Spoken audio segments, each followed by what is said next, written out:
All right, folks. So Paul Bates here. Today's video. I think we're at week 40. Wow, it's been a long year, but it's starting to cool down out here. The temperature changes out here in Florida. Today's video, I want to talk about the different boats. Why are we seeing so many boats in such bad condition? And you know, one of the reasons I think that we see them, and I'm doing it from underneath the tiki tonight. That's Southern Estate right there. And back of me, I'm sitting underneath the tiki here. The wind's blowing a little bit today out here in the Keys. And today, that's what I want to talk about in the video. Before we get started, a couple things I want to talk about. I'll do a Patreon video. I found a boat in Louisiana. I didn't find it. Actually, Tim called me and said, hey, Paul, I got a boat, a 79 DeFever. It happens to be one of my favorite layouts, and he says he'll sell it at a reasonable price. It's right under buck value. Anybody wants to call me on it, I'll show you a picture here, but I'll do a Patreon with all the pictures of it and explain it a little bit more in Patreon. It's also very important to watch the channel because there's just different boats all the time popping up. This week I went and looked at a 43 Leopard down here in Marathon. No, it was actually in Big Pine. Beautiful, beautiful boat. Can't really talk about that. That's another Tim. You know, again, I'm not going to spoil the deal for him, but it's a beautiful, beautiful boat. So we'll see how that one goes.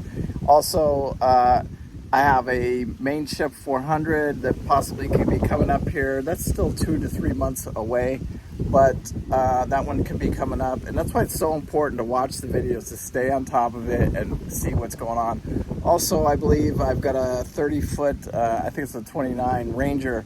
It's coming back down this way, and I think it may go up for sale. I'm not 100% sure on that one yet, but it does look that way. We just need to do a few things to get that one fixed up and ready to go. Anyway, guys, out here at the marina today, over at in Marathon here, dockside. That's where, you know, we keep Southern Estate. And like I said, today, today's video is about, you know, why are we seeing boats in the kind of shape that we're seeing when we go to do these surveys and stuff like that. And I want to explain it a little bit, but the mindset of what goes on when you see that stuff. There's Southern Estate right here. You can see her in the background there.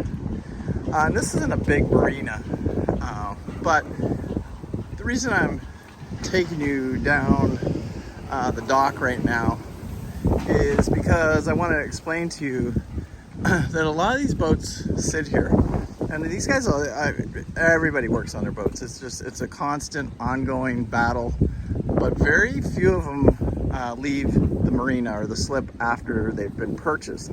And you may say, hey Paul, what's the problem with that? And you guys that haven't been down here before, we're at the name of the marina here is Dockside, and then there's actually a bar right here.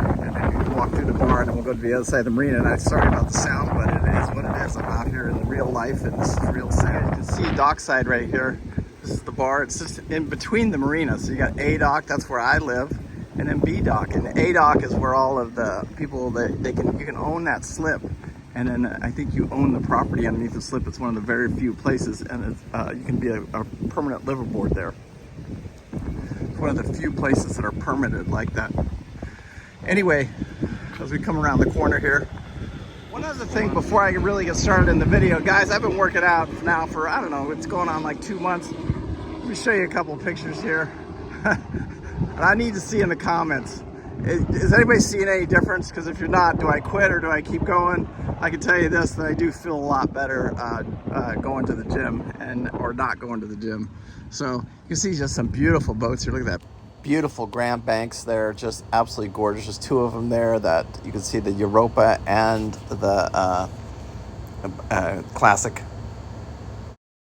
So you can see as we're walking around the marina here, and I just want to talk real quick. You know, there's an old adage that says, you know, if you've ever heard the saying, use it or lose it. And, you know, a lot of people don't use their boats anymore. You can see, like, you know, where the sun will just, everything will eat them alive. You know, the saltwater environment just tears them up. And then a lot of these boats, you know, they'll never really ever go back to sea. But at some point in the life of the boat, you know, like here's one right here that's just, I mean, you can see this boat right here. If you went to go survey that boat, what kind of condition would you think it would be in? I mean, it's just sat here for too long. You see the neglect on the outside. But a lot of these guys, they'll buy these boats with all of them with all good intentions. You know, and you buy them right there, you know, let's just say that age of 50 to 60 years old. You've worked your whole life, you're retired, and you buy the boat, and then, you know, you have all these intentions of taking it to the Bahamas, the Great Loop, whatever you planned on doing. But what happens here, and this is what the brokers don't talk about, is you got to get in and drive that boat. And if you don't have the years of experience, and a lot of us do, because there's a lot of us that don't buy these boats, you know, like we grew up with you know, owned that 20-foot Bayliner, and we drove the boat and we loved it, and we just progressively got, you know, more and more boating experience as we got older. But then there's the guys that didn't own any boats, and then they go out here, they try and buy the boats, which they do. They buy the boats because they did make enough money to buy them. But then they try and, you know, if I put you in a 50-foot boat and you've never been in a boat before, you could be in a little bit of trouble out here in the water. And you realize that very, very early on after the purchase of the boat. And then it scares you because you made a mistake. You understand that. And then once you figure that out, then you got to get back in the boat and you start driving again. And some people, that fear gets to them. So then the boat just sits there and it just deteriorates over year after year after year of deterioration. So unfortunately, it happens time and time again. So then the boat will sit. You know, he enjoys the boat. He loves the boat. And, you know, the first few years that they maintain it, now 5 years goes by, they lose some of that love, some of that luster for the boat. And then a little lack of maintenance, and then a little more lack of maintenance, but they still love the boat. They love going out, they love smoking their cigar, they love talking about what they were gonna do. But the reality is now the boat is in such disrepair, and we're talking 10 years later, you know, now we're at, you know, 60 and 70 years of age. It's happened to me time and time again. I go out to see these boats, you know, and some of these older guys, but you know, the family won't let them, or they don't have the money to spend to keep the boat maintained. You know, they're retired doctors, lawyers, stuff like that, and you just lose the luster to take care of it properly. Some of them will go out there and try and do it themselves, but they have no business doing it themselves, especially when you start getting into those older ages, you know, between 70 and 80, and they just can't do it. They physically can't do the work anymore. And so then the boat just goes into disrepair. And then they still think they have this, you know, wonderful Grand Banks that they had all these memories of for all these years, and it just doesn't end, you know. Their mindset is, you know, the Buck Value or some broker will tell them, you know, hey, this thing just last month sold for $300,000, and you know, and that was a boat in perfect shape and perfect working order and perfect everything. And their boat is not perfect, but they still think it's worth 300 grand or 200 grand or 150 grand or whatever it is, and the boat's really not worth that. In the spectrum of things, I've seen it go the other way too, where the boat, they purchased the boat and took immaculate care of it in its entire life. They spent the $20, $30, $40,000 a year that it took to maintain and keep the boat running and operating. We've had a captain come out and start it, or they've come out and started it. They're very rare, but it does happen out here, and I have seen it over and over again. But in the market right now, when you see a boat that's on the market, and it's been on the market for a while, ask how many surveys has been done on the boat. And the reason I say that is because if it's had a lot of surveys done on it, well, isn't that a red flag? Doesn't that tell you, hey, maybe I shouldn't be looking at this boat? Because if 5 other people didn't want to buy it, why would I want to buy it? And so that should be just a huge, huge, huge red flag. I'm going to really start paying attention to that. I'm going to start asking these brokers, you know, how many times has the boat been surveyed? And if it's been surveyed more than one time, whew, I'm going to have a tough time being the second surveyor or even the third surveyor on it. And there's always an excuse, you know what I'm saying? But in the end, it happens so many times. It's just so much neglect that, you know, that you just can't get past it. Even from the outside, you know, like I said on a couple of videos ago, you know, put lipstick on a pig. And a lot of people try and do that, you know, because, you know, do you want to see the outside or the inside? What's more important to you? looking clean and professional. They both should be. Do you know what I'm saying? It should be your outside of your boat should just look just like the inside. You know, your engine room should look just like the outside of your boat. That's the way it should be. But it doesn't always like that. A lot of these guys they don't take care of the inside of the guts of it, where it really matters.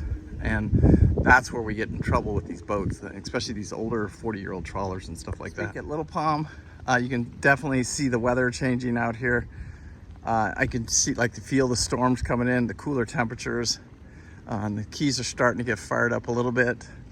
But it's sad in a way too, because you know, we've lost a lot of the luster of, you know, that guy that just wants to come out here and be left alone. There's just no place to go anymore. It's so expensive out here. It's just, you know, you can't come out here on a $1,000 a month Social Security check anymore.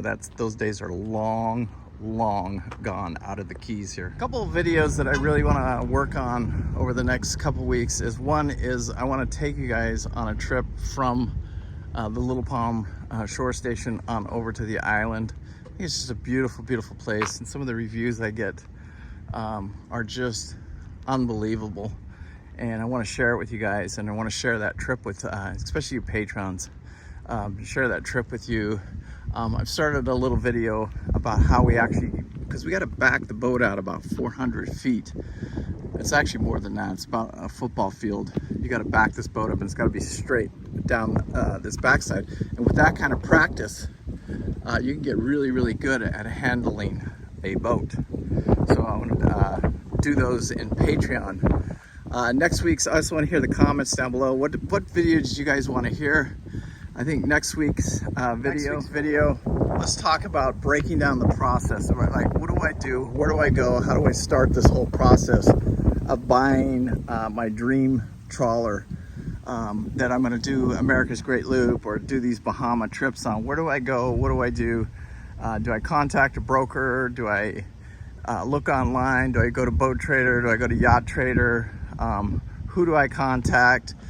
Do I get a consultant? And we'll really break it down, and we'll talk about it, what, you know, the advantages and disadvantages to all of that stuff, and get back into the nuts and bolts of actually buying one of these old trawlers, or even a newer trawler, because sometimes older is not better. Sometimes the newer stuff is better. It just depends what your budget is. Like I've always said, anybody can do anything in life, but you have to have a budget. You know, without the budget, you can't do anything. So I think it's very important that you understand that, and have the budget, have the talk with yourself. Don't get out of the budget. You know, I know it's very frustrating right now, because you can survey, you know, 2 to 3 to 4 boats, and then how do you eliminate that? Are these costs, you know, that I can eliminate? Also this week I had one of our YouTube subscribers came by. We talked for probably about an hour, maybe even 2 hours. He just come by and said hi. So make sure you guys are doing it. If you're down here in the Keys, and you're going to be anywhere close from Key West to anywhere down here in the Keys, man, make sure you come by and say hi, man. We'd love to have you on the boat for a few minutes, show off Southern Estate and what she does, and her capabilities, and then show you, you know, walk you through the boat and stuff like that. At the very least, some of you guys, I get lucky enough that we get to go actually out on a trip, and I do enjoy that. I do enjoy it every time. If you do that, you're a deckhand. Remember that. I usually put you at the helm, put the headsets on you, put you at the helm, and make you drive it in and out of the slip. But hey, it's a lot of fun, and I do enjoy it, and I thank you guys for all the support and everything. Couldn't live this life that I live without your guys' support. Also, anybody wanting to sell a boat, I do need some brokerage boats. They cannot be in the state of Florida if they're over 30 feet long.